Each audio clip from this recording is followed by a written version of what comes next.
Hello everyone. Today's topic is Special Theory of Relativity Part 2. In the previous video, we had talked about the basic assumptions of Special Theory of Relativity. I had also introduced you to time dilation. Whenever we have two observers in motion with respect to each other, they experience time dilation. They measure time differently. Now, time dilation is perceptible only when the relative speed between the two is very large, of the order of the speed of light. In this video, I'll be talking about a related concept, which is length contraction. And I'll also introduce you to the famous twin paradox. What is length contraction? Suppose we have two men, A and B. A is at rest on a railway platform and B is in a train moving towards the right with speed u. There is a rod r prime which is at rest on the platform. This is the rod. Now we have an arrow G on the train. We have two events. The first event is when the arrow G is in front of the end R of the rod. Here. And the second event is when the arrow G is in front of the other end R prime of the rod, here. For observer A, the arrow is moving with velocity u. If delta t is the time lapse between the two events as measured by A will say that the length of the rod is u delta t.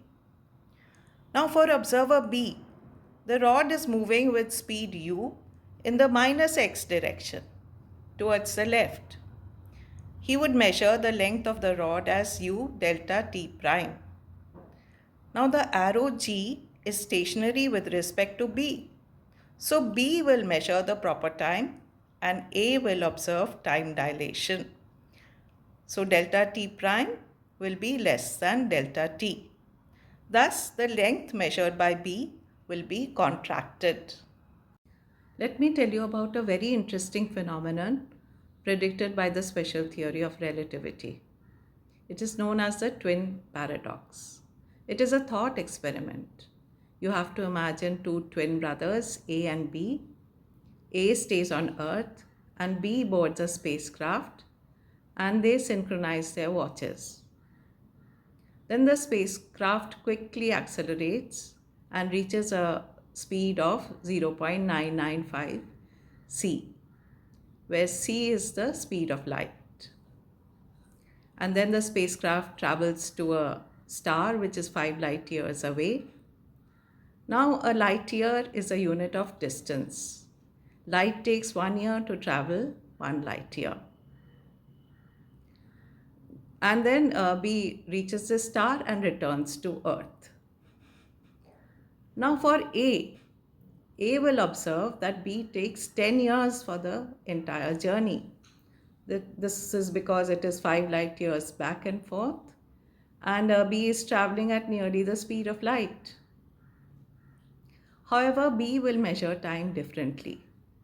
And if you do the exact calculations, you'll find that for B, only 1 year has passed. So when B returns to Earth, he'll be 9 years younger than A. However, there have been many controversies regarding this thought experiment.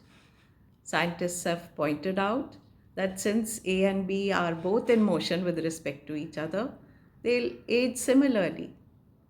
However, the motion is not symmetric because B undergoes acceleration as well as retardation with respect to A. Thanks for watching. Have a wonderful day.